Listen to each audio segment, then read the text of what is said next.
Bible dit dans leur détresse, ils crièrent à l'Éternel, et l'Éternel leur envoya. Chaque fois que Dieu constate qu'il y a un problème dans la vie d'un peuple, il envoie sa parole. Et lorsque cette parole rencontre les besoins du peuple, le miracle se produit. C'est pour ça que lorsque Pierre était en train de parler lors de la Pentecôte, révisez bien les textes. Qu'y a-t-il d'extraordinaire que Pierre a dit?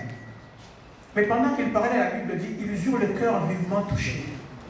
Pourquoi? Pas parce que Pierre a raconté une sagesse quelconque, mais parce qu'il a donné une parole qui a rencontré les besoins du peuple. C'est pour ça que j'aimerais que tu fasses une prière pour dire, Seigneur, nous voulons que la personne qui va nous parler ce soir ne nous parle pas de la sagesse humaine, mais qu'il nous communique la parole que tu as déposée dans son cœur. De telle sorte que lorsque cette parole va rencontrer les besoins qui sont dans nos cœurs, qu'un miracle se produise. Est-ce que tu peux lever ta voix et prier le Seigneur? Merci, Père. Merci, merci, Éternel Dieu. Merci, Jésus.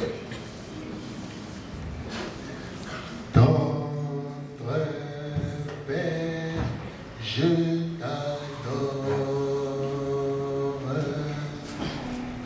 Je te donne ma vie. Je t'aime.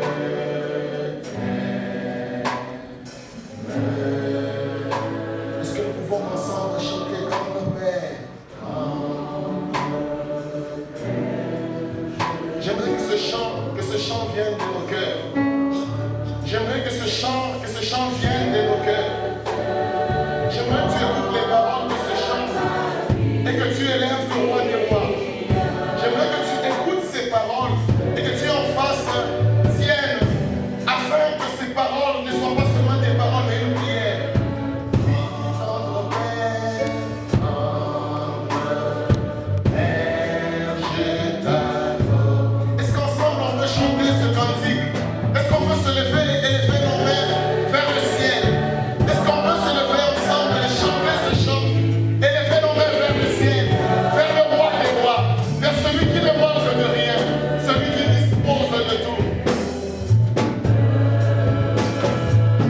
Disons notre Père,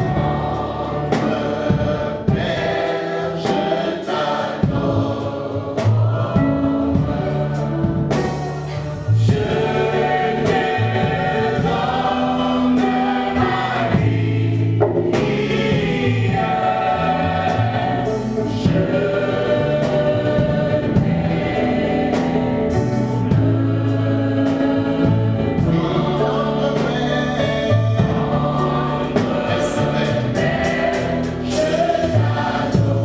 Merci Seigneur pour ce jour. Merci Seigneur pour cette conférence, Seigneur. Merci Saint-Esprit. Merci Seigneur.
Merci Saint-Esprit de Dieu.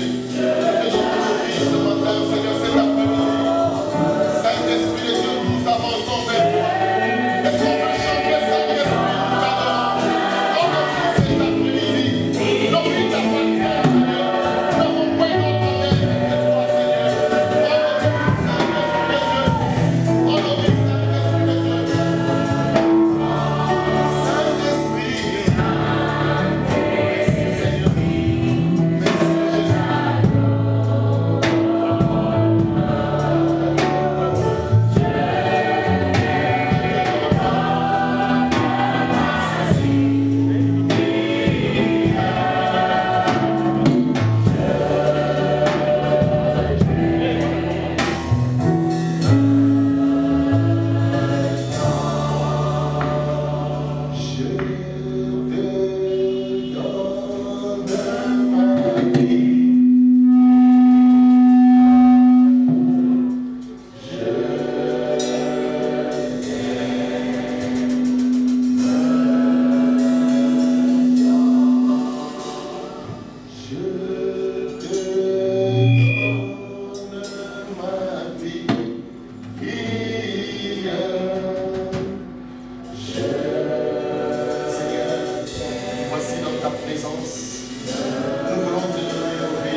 à cette adoration, Seigneur, à ce moment où nous t'élevons, toi seul, éternel Dieu, à ce moment où personne d'autre que toi est au-dessus de tout le monde, Seigneur, éternel Dieu.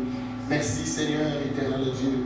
Nous recommandons ce moment, Seigneur, que ta grâce coule en ce lieu. Saint-Esprit, laisse que les flots de ton esprit coulent en ce lieu, Jésus. Pas à nous, Seigneur, mais à ton nom, ton gloire. Au nom de Jésus, ainsi prié, nous disons Amen. Nous bénissons Dieu pour ces moments où nous nous retrouvons pour adorer et élever le roi des rois. Vous savez, on peut toujours avoir cette volonté, mais c'est Dieu qui donne le vouloir et le faire. Alors nous bénissons Dieu pour cela. Alléluia. Nous vous bénissons aussi, peuple de Dieu, qui avait accepté de répondre à cette invitation que nous vous avons entendue. En tout cas, que Dieu vraiment vous bénisse parce que vous nous avez honorés de votre présence. Amen. Nous bénissons aussi les hommes de Dieu qui ont accepté, les pasteurs, serviteurs de Dieu, anciens, diacres, vous tous qui avez accepté de venir nous accompagner pendant ce temps d'adoration. Vraiment que Dieu vous bénisse. Amen. Il y a des gens parmi vous qui ont accepté même de donner du peu qu'ils pouvaient avoir pour que ce moment puisse se tenir en ces lieux. Voyez-vous, c'est un merveilleux cadre, il n'est pas gratuit. Parmi vous, il y a des gens qui se sont sacrifiés pour que nous puissions louer cet endroit et que nous puissions avoir ce que nous avons en ce jour pour louer le Seigneur. Alors nous bénissons le Seigneur pour cela. Amen. Est-ce que vous permettez qu'on se tienne debout, que nous puissions lire dans les livres d'Ésaïe chapitre 9, du 1er au 4e verset. Si vous avez la version du Semeur, c'est Ésaïe chapitre 8, le verset 23 et 9, du 1er au 3e verset. La Bible dit ceci. Mais il n'y aura pas toujours des ténèbres sur ce pays envahi par l'angoisse. Si dans les temps passés, Dieu a couvert d'opprobre tout le pays des Zabulon et le pays de Nephtali, dans les temps à venir, il vous couvrira de gloire. Il couvrira de gloire la route de la mer, au-delà du Jourdain, les districts des nations païennes. Le peuple qui vivait dans les ténèbres verra briller une grande lumière. La lumière resplendira sur ceux qui habitaient le pays dominé par l'angoisse, par d'épaisses ténèbres. Ô Éternel, tu fais abonder d'allégresse, tu fais jaillir une très grande joie, et l'on se réjouit devant toi, tout comme au temps de la moisson, ou comme on crie de joie lors du partage d'un butin. Car le joug qui pesait sur lui, le bâton qui frappait son dos, le gourdin de son oppresseur, toi, tu les as brisés, tout comme au jour de la défaite de Madian. Amen. Amen. Comme vous le savez, le thème que nous avons intitulé pour ce moment d'adoration, nous l'avons intitulé comme suit: Jésus-Christ, lumière qui dissipe les ténèbres. Jésus-Christ, lumière qui dissipe les ténèbres. C'est quoi les ténèbres? Les ténèbres, lorsque vous lisez dans les dictionnaires, au sens propre, les ténèbres désignent l'obscurité. Les ténèbres désignent la nuit. Mais souvent, le terme ténèbres est utilisé au sens figuré. Et au sens figuré, le terme ténèbres désigne le diable. Le terme ténèbres désigne le royaume du diable, l'enfer, le péché. Les ténèbres désignent tout ce qui est mauvais, la mort, la souffrance, la maladie. Les ténèbres désignent ce qui rend malheureux l'homme. C'est ça les ténèbres. Lorsque nous parcourons le passage que nous venons de lire, Ésaïe dit ceci: il n'y aura pas toujours des ténèbres sur ce pays envahi par l'angoisse. Ésaïe définit le terme ténèbres par l'angoisse. L'angoisse était tellement dans le pays, et Ésaïe définit, il dit, il n'y aura pas toujours des ténèbres dans ce pays qui est envahi par l'angoisse. Le terme ténèbres fait allusion à la honte, à une vie misérable. Le peuple de Zabulon et de Nephtali, qui étaient des enfants d'Israël, la Bible dit, ils vivaient dans les ténèbres, ils vivaient dans l'angoisse, ils vivaient dans les tourments, ils vivaient dans les pleurs, dans les pleurs. Les ténèbres avaient déjà envahi leur vie. Les ténèbres avaient déjà envahi leur contrée. Ils étaient malheureux. Ils étaient des enfants d'Israël. Ils étaient le peuple de Dieu. Mais tout en étant le peuple de Dieu, ils étaient malheureux. Ils étaient malheureux. Lorsque vous prenez le livre de Genèse dans le chapitre 1er, le verset 2e, la Bible dit ceci dans la version du Semeur. Or, la terre était chaotique et vide. Les ténèbres couvraient l'abîme. J'aime ce que la Bible dit dans la version d'Arby. Et la terre était désolation et vide. Et il y avait des ténèbres sur la surface de l'abîme.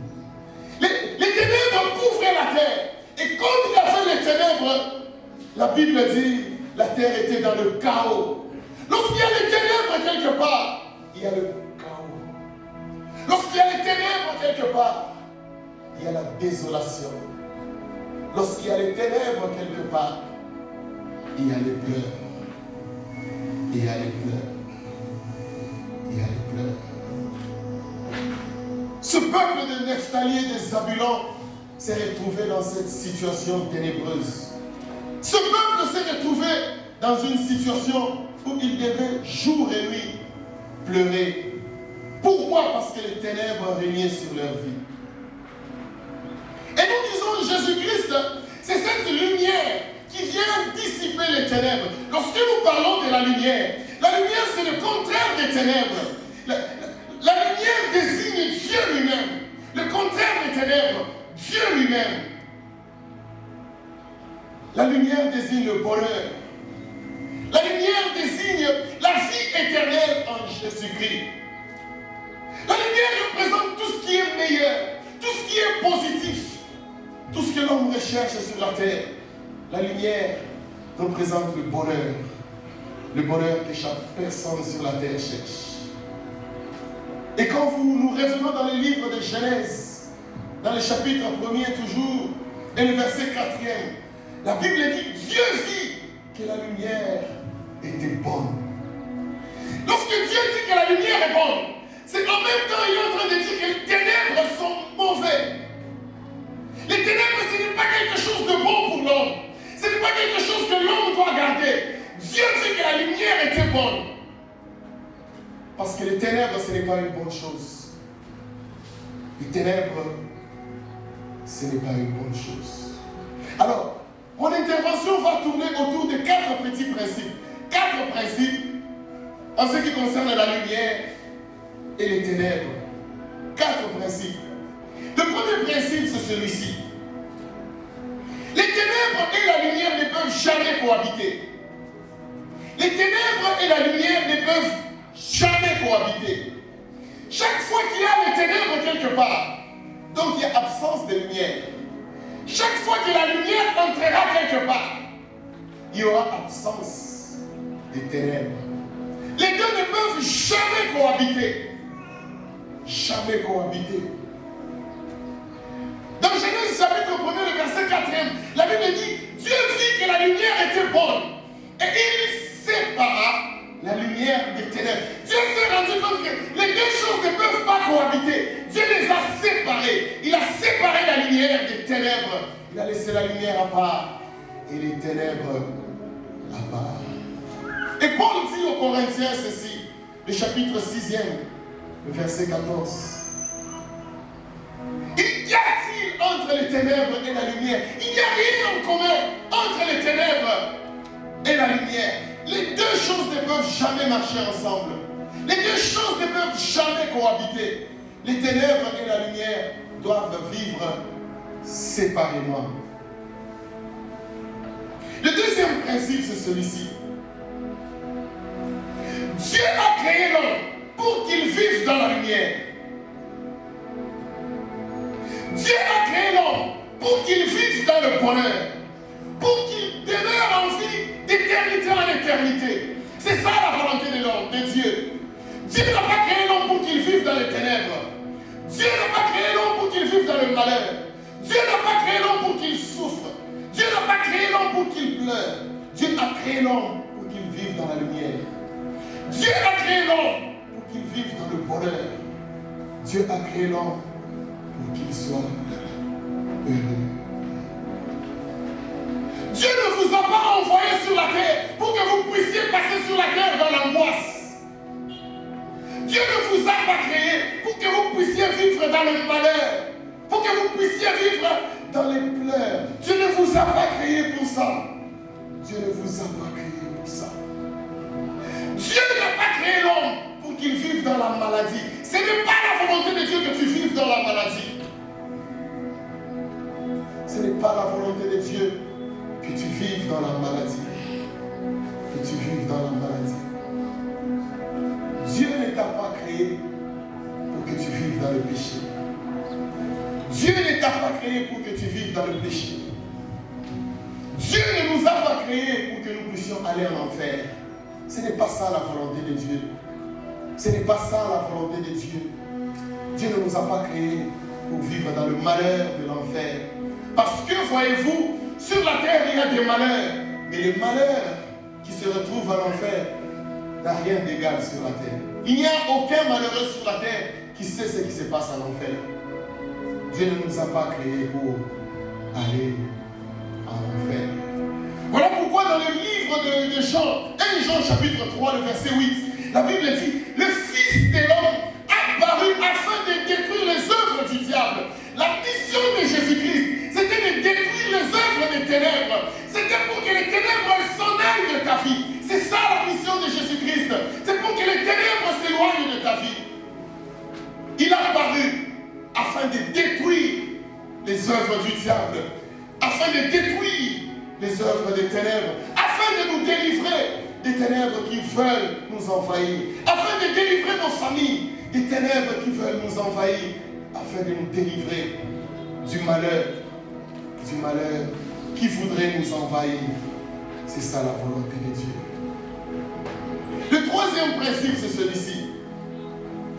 Le troisième principe, c'est celui-ci. Le péché est venu plonger l'homme dans les ténèbres.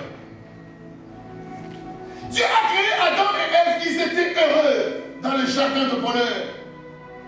Lorsque Adam est tombé dans le péché et son épouse Ève, la Bible dit, les malédictions se sont abattues sur eux. Dieu lui-même les a maudits. Ils sont tombés dans le malheur. Ils devaient souffrir pour manger. Dieu les a maudits lui-même. Et le malheur est entré dans le monde. La mort est entrée dans le monde. Parce que le péché est entré dans la vie d'Adam et dans la vie d'Ève.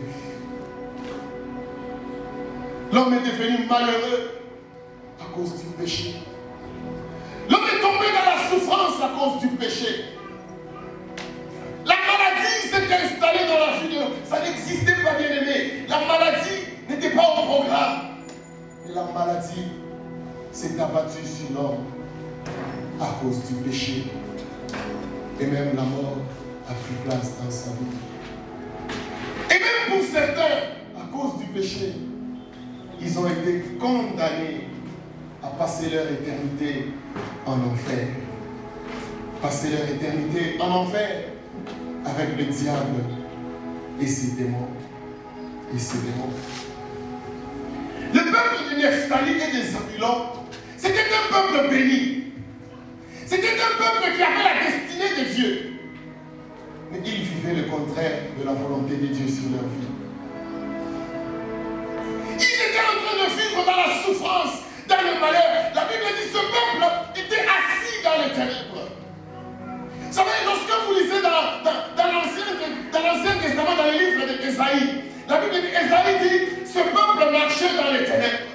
Le peuple de Nephtali et de Zabulon, ils marchaient dans les ténèbres. Mais lorsque vous lisez dans le Nouveau Testament, la Bible dit, le peuple de Nephtali et de Zabulon était assis dans les ténèbres. Non seulement ils ont marché dans les ténèbres, mais ils se sont même accoutumés des ténèbres.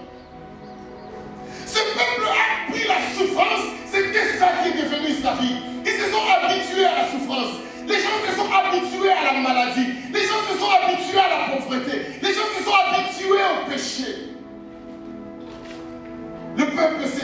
assis dans les ténèbres.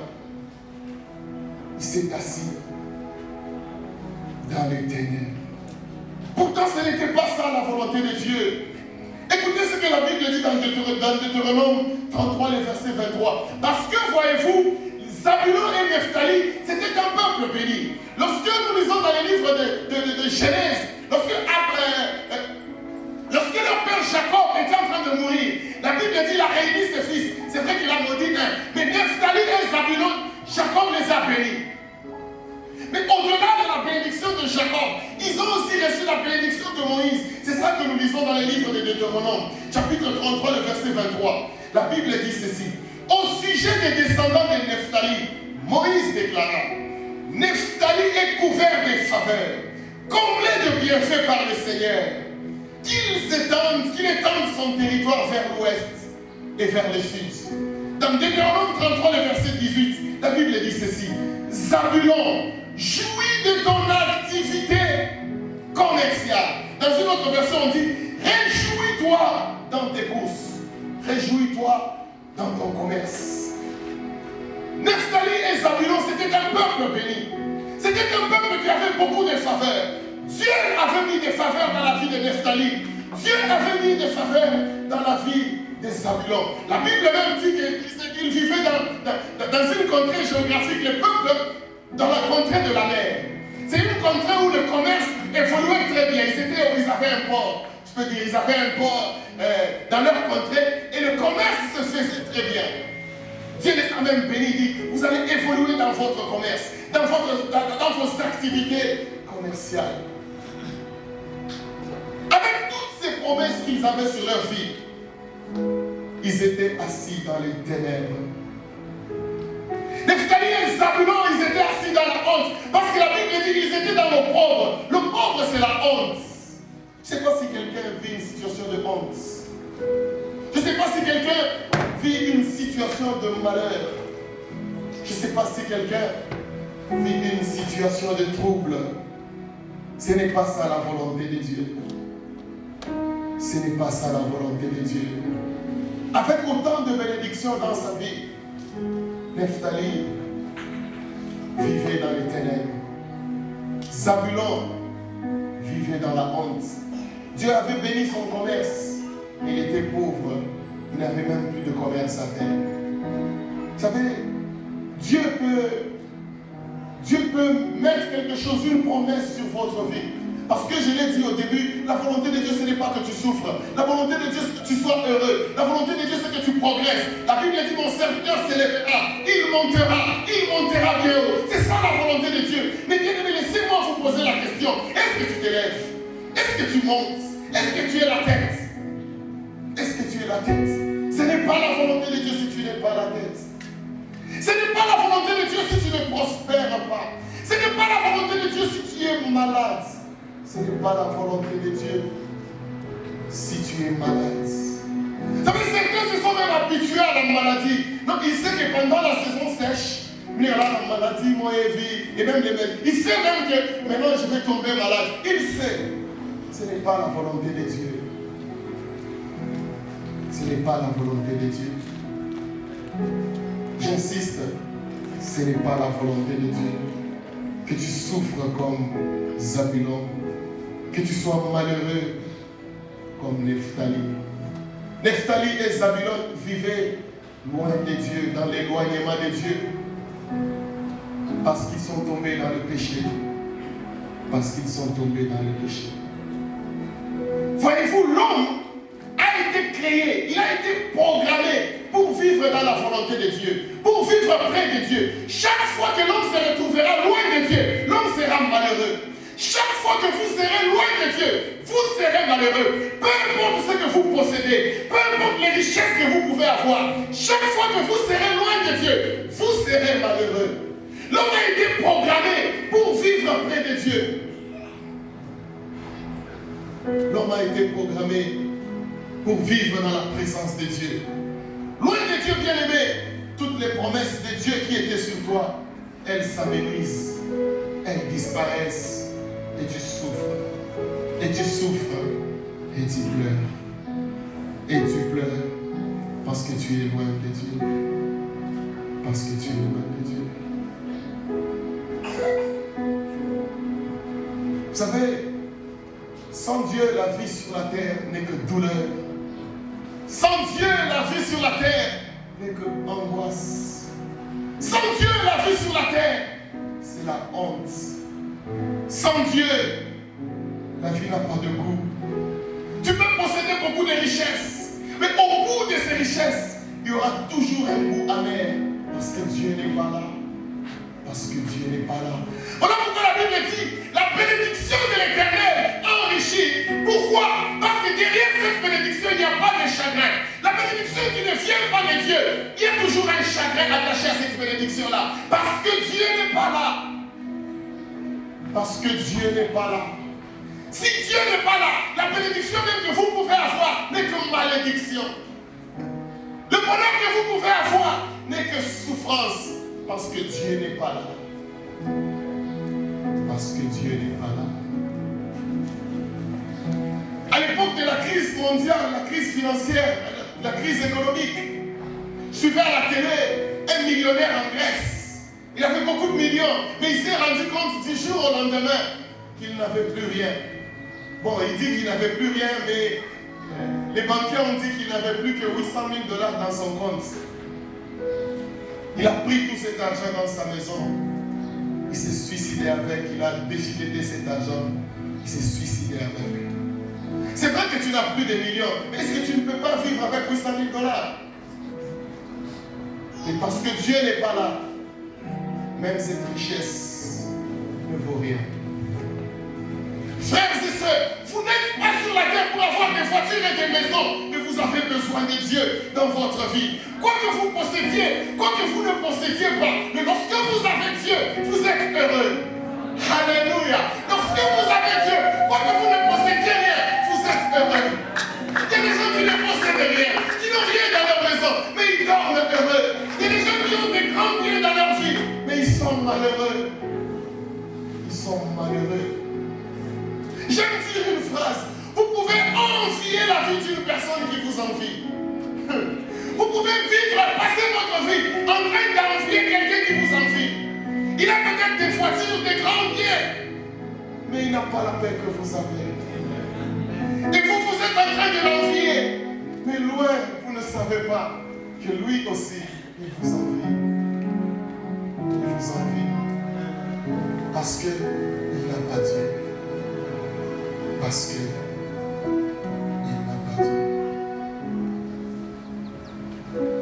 Zaboulon et Nephtali vivaient le contraire de la volonté de Dieu sur leur vie. Le quatrième principe, c'est celui-ci. Jésus-Christ est la lumière qui dissipe les ténèbres. C'est ça le quatrième principe. La solution à la souffrance de l'homme sur la terre, c'est Jésus-Christ. La solution à la maladie, c'est Jésus-Christ. La solution à l'enfer, c'est Jésus-Christ. Tu ne peux pas être sauvé de l'enfer si tu n'as pas Jésus-Christ dans ta vie. Tu ne peux pas être heureux, frère. Tu ne peux pas être heureux si Jésus-Christ n'est pas dans ta vie. Ta solution, c'est Jésus-Christ. Jean le chapitre 10, verset 10e. La Bible dit ceci. Le voleur ne vient que pour dérober, égorger et détruire. Moi je suis venu afin que les brebis aient la vie et qu'elles soient dans l'abondance. Christ est venu pour que tu aies la vie et que tu sois. Frère, ce n'est pas la volonté de Dieu que tu vives dans le peu, dans le monde. Ce n'est pas la volonté de Dieu. Il dit, il est venu pour que tu aies la vie et que tu sois dans l'abondance. Et que tu sois dans l'abondance. Personne ici ne peut me dire, je suis heureux, mais mes enfants dorment affamés. Comment tu peux être heureux, tes enfants dorment affamés? Si tu es un père responsable, tu seras malheureux si tes enfants dorment affamés. Tu ne peux pas être heureux. Tes enfants ont chômé toute une année, ils ne vont pas à l'école. Qui peut être heureux avec ça? Nous refusons le bonheur théorique. Nous voulons vivre le bonheur en Jésus-Christ. Le vrai bonheur en Jésus-Christ. Parce que la Bible dit, Christ est venu pour que nous ayons la vie. l'abondance. Dans l'abondance. Et même Jean chapitre 3, le verset 16e. La Bible dit Dieu a tant aimé le monde.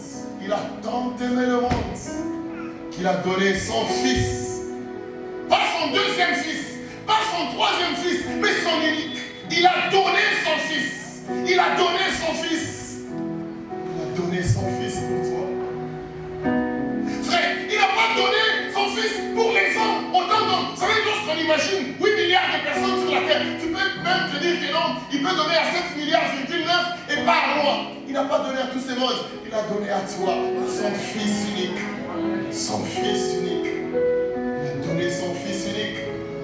Afin que n'importe qui croirait ne périsse point, mais qu'il ait la vie et la vie éternelle. N'importe qui croirait, peu importe d'où tu viens, peu importe la grandeur de ton péché, peu importe le nombre, la qualité de tes péchés, peu importe cela, Christ ne te condamne pas, il dit viens, je t'aime, je t'aime.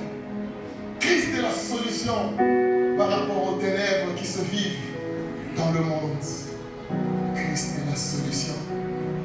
Et pour jouir de ce bonheur, la chose à faire, c'est de donner sa vie à Jésus-Christ. Donner totalement sa vie à Jésus-Christ. Voilà pourquoi au début nous avons chanté je te donne ma vie, je t'aime tant. La seule solution à ta vie, c'est de donner ta vie à Jésus-Christ. Tu veux être heureux. Tu veux vivre le bonheur, tu veux vivre la guérison, tu veux vivre la bénédiction qui vient de l'Éternel. Donne ta vie à Jésus-Christ.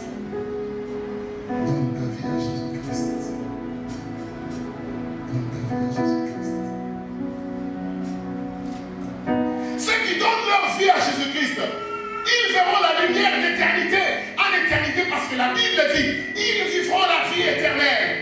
D'éternité à l'éternité, dans la joie de leur Père. Nous avons dit la lumière c'est la joie. Nous passerons notre éternité dans la joie de notre Maître, dans la joie de notre Père, quand nous lui donnons notre vie.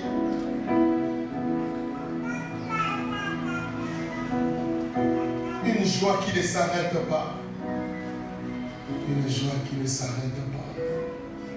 Et ceux qui vivent leur vie, qui mènent leur vie comme ils l'entendent, la Bible dit ils passeront leur éternité en enfer. Ils passeront leur éternité en enfer. Et je redis ce que j'ai dit au début. Dieu n'a pas créé l'homme pour qu'il vive en enfer. Dieu ne nous a pas créés pour que nous puissions aller en enfer. Ce n'est pas ça la volonté de Dieu. La volonté de Dieu, c'est que nous puissions aller à Christ. Et que nous puissions être sauvés. Et que nous puissions être sauvés. Cette lumière dont je parle, elle commence sur la terre. La Bible dit, Nephtali et Zabulon, alors qu'ils étaient assis dans les ténèbres, alors qu'ils étaient assis dans l'angoisse, alors qu'ils étaient assis dans les tourments, la Bible dit, ils ont vu le jour se lever. Gloire à Dieu.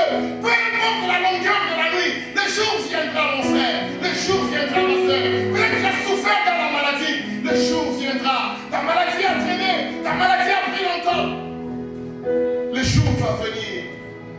Peu importe la longueur de la nuit. Peu importe la longueur de la nuit. Peu importe la longueur de la nuit. Zabulon a vu les jours s'élever. Zabulon a vu les ténèbres disparaître. Zabulon a vu les choses que Dieu avait prévues pour lui être restaurées parce qu'il a donné sa vie à Jésus-Christ. Parce que Jésus-Christ a traversé la mer. Il est entré dans la vie des Zabulon. Si tu laisses Jésus-Christ entrer dans ta vie, tu verras le bonheur d'abord sur la terre. Tu verras le bonheur d'abord sur la terre. Tu verras la guérison. Tu ne vivras pas dans la maladie. Et même, voyez-vous, la Bible dit, crois au Seigneur Jésus. Tu seras sauvé, non pas seulement toi, mais aussi ta famille. Aussi ta famille. Quel bonheur y a-t-il de vivre dans la joie alors qu'à côté de soi, il y a des membres de la famille qui pleurent. Il y a des membres de la famille. Le bonheur n'est bonheur que lorsqu'on le partage. Et nous voulons que ce bonheur soit partagé entre nous. Ce soir, cet après-midi, que ce bonheur envahisse nos cœurs, que ce bonheur envahisse nos vies. C'est ça la volonté de Dieu. C'est ça la volonté de Dieu. Dans Jean chapitre 1er, le verset 5e, dans la version du Sévère, la Bible dit, la lumière brille dans les ténèbres et les ténèbres ne l'ont point étouffée. La lumière brille dans les ténèbres et les ténèbres ne l'ont point étouffée. Alléluia. Lorsque la lumière de Dieu descend dans votre vie, les ténèbres ne peuvent pas l'étouffer. Lorsque Dieu descend la vie dans votre maison, il descend la vie dans votre santé, aucun homme, aucun sorcier, aucun féticheur ne peut l'étouffer. Parce que les ténèbres ne peuvent jamais étouffer la lumière. Les ténèbres ne peuvent jamais étouffer la lumière. Lorsqu'on donne sa vie à Christ, le diable ne peut plus rien contre nous. Il ne peut pas étouffer son Créateur. Écoutez, le diable ne peut pas étouffer son Créateur. Il peut nous étouffer, nous, lorsque nous sommes seuls. Mais lorsque Christ, notre vie paraîtra. Lorsque Christ entre dans notre vie, les ténèbres ne peuvent plus nous étouffer. La maladie ne peut plus nous étouffer. Les pleurs ne peuvent plus accompagner nos vies. La souffrance ne peut plus prendre le dessus dans notre vie. Parce que Christ, notre vie, a paru. Alléluia. Alléluia. Lorsque Christ entre dans ta vie, le bonheur prend place là où la souffrance règne. Lorsque Christ entre dans notre vie, la guérison chasse la maladie. Lorsque Christ entre dans notre vie, nous sommes libérés des liens des ténèbres. Les chaînes du diable sont brisées. Lorsque Christ entre dans notre vie, là on parlait de stérilité, la Bible dit, il n'y aura plus de femmes stériles parmi vous, et même pas celles qui avortent. Parce que Christ entre dans notre vie, la stérilité s'en va. La stérilité dans toutes ses formes, la stérilité s'en va. Lorsque Christ entre dans notre vie, lorsque Christ entre dans notre vie, nous avons la victoire sur la sorcellerie. Nous avons la victoire sur l'occultisme. Nous avons la victoire sur la magie. Aucun ennemi ne peut avoir le dessus sur nous lorsque Christ entre dans notre vie. Entre dans notre vie. Lorsque Jésus-Christ est descendu sur la terre, la Bible dit, il a prêché le royaume des cieux. Il a dit, le royaume des cieux est proche. Mais au-delà de prêcher le royaume des cieux, la Bible dit, tous les malades qui s'approchaient de lui, ils étaient guéris. La mission de Christ, ce n'est pas seulement de nous donner la vie éternelle, c'est de nous donner aussi la guérison, parce que nous en avons besoin. Christ était en train de prêcher, alors que la foule, les gens étaient pleins. La Bible dit, ces jeunes gens sont venus avec le malade qui était sur le brancard. Ils ont essayé d'entrer là-bas, c'était impossible. Ils ont essayé de pousser la foule, c'était impossible. La Bible dit, ils sont montés sur le toit de la maison. Ils ont cassé le toit de la maison. Ils ont fait descendre le malade vers Jésus-Christ. Est-ce que quelqu'un n'a pas une situation à faire descendre vers Jésus-Christ? Est-ce que quelqu'un n'a pas une situation à faire descendre vers celui qui a les solutions à nos vies? Est-ce que quelqu'un n'a pas une situation à donner à Jésus-Christ? Parce que la vie sans Jésus-Christ ne vaut pas la peine d'être vécue. Ne vaut pas la peine d'être vécue. Parce que Christ entre dans nos vies. Ceux qui étaient sur l'emprise des démons n'ont plus rien à craindre. Nous ne sommes plus sous le règne des ténèbres, mais sous la grâce de Dieu. Jésus-Christ est venu restaurer le plan initial de Dieu. Dieu qui avait créé l'homme pour qu'il soit heureux. Et puis après, il y a eu des malédictions. Jésus-Christ, lorsqu'il est venu, c'est pour nous ramener au plan initial de Dieu. Pour que nous vivions dans le bonheur et que nous puissions passer l'éternité dans la présence de Dieu. Parce que, voyez-vous, il y avait tellement de malédictions, tellement de souffrances. Dieu a dit non, non, là on ne va plus vivre 900 ans. Il va vivre pendant 120 ans. Et aujourd'hui, il l'a ramené à 80 ans pour les robustes. Mais lorsque Christ est venu, il est venu restaurer la vie éternelle. Il est venu restaurer la vie éternelle que nous allons passer dans la présence de Dieu. L'éternité en éternité. Nephtali qui vivait dans la honte, Nephtali qui vivait la tête baissée, il a relevé son visage. Zabulon qui était rejeté, Zabulon qui était piétiné, il a vu sa dignité être restaurée. Zabulon a arrêté de pleurer parce que Jésus-Christ est entré dans sa vie. Parce que Jésus-Christ entrer dans sa vie. L'angoisse a disparu. La honte a disparu. Le malheur a disparu. Le malheur a disparu parce que quelqu'un a donné sa vie à Jésus-Christ. Alléluia. Alléluia. Est-ce que quelqu'un est prêt à faire ce geste ce soir dans sa vie? Alléluia. Lorsque Christ entre dans nos vies, les choses changent. Quelqu'un a dit ici, le modérateur, il a dit lorsqu'on entre dans la présence de Dieu, on ne peut pas sortir le même. Lorsqu'on s'approche de Dieu, il a même donné l'exemple de Moïse. Il était dans la présence de Dieu. Et lorsqu'il est descendu de la montagne, son visage brillait. Son visage brillait tellement qu'on ne pouvait le fixer. Parce qu'il était dans la présence de Dieu. Tu es dans la présence de Dieu. Alléluia. Alléluia. Laissez-moi proclamer quelque chose sur ta vie. Alléluia. Je proclame que celui qui donne sa vie à Christ, là il a fait le malheur disparaît au nom de Jésus. Vous savez, je voudrais proclamer sur la vie de quelqu'un une nouvelle saison. Une saison de joie.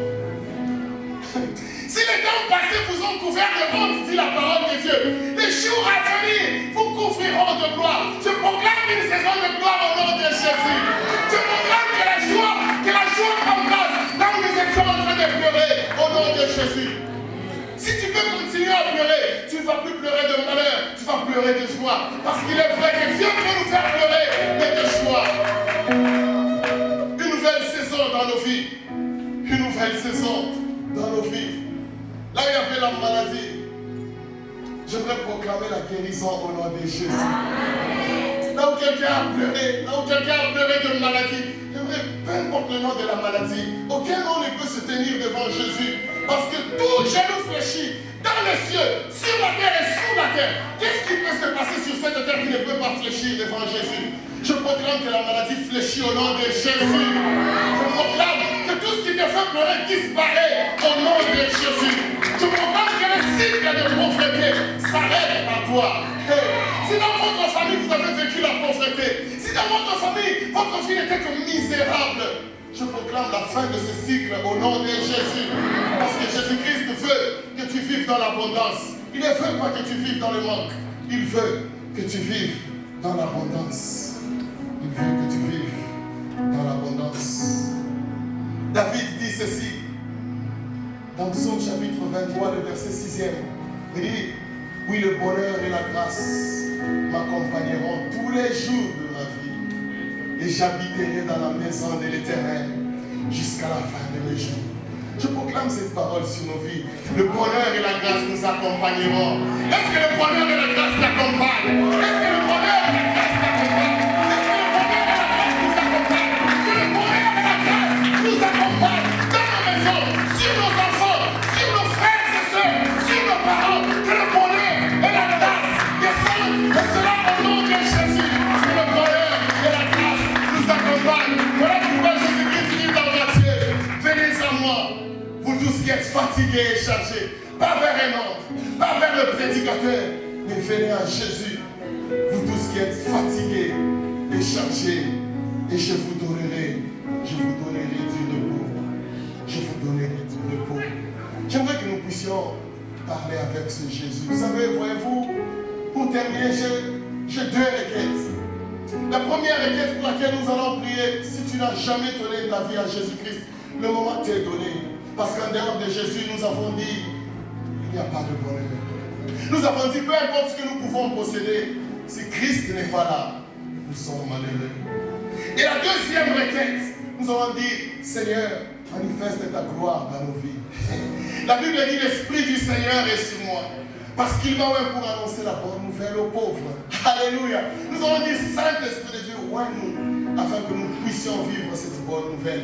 Oint-nous, pour que nous puissions faire disparaître le malheur qui nous accable. Oint-nous, pour que les choses qui nous rendaient malheureux disparaissent. Est-ce qu'on peut s'incliner en prière?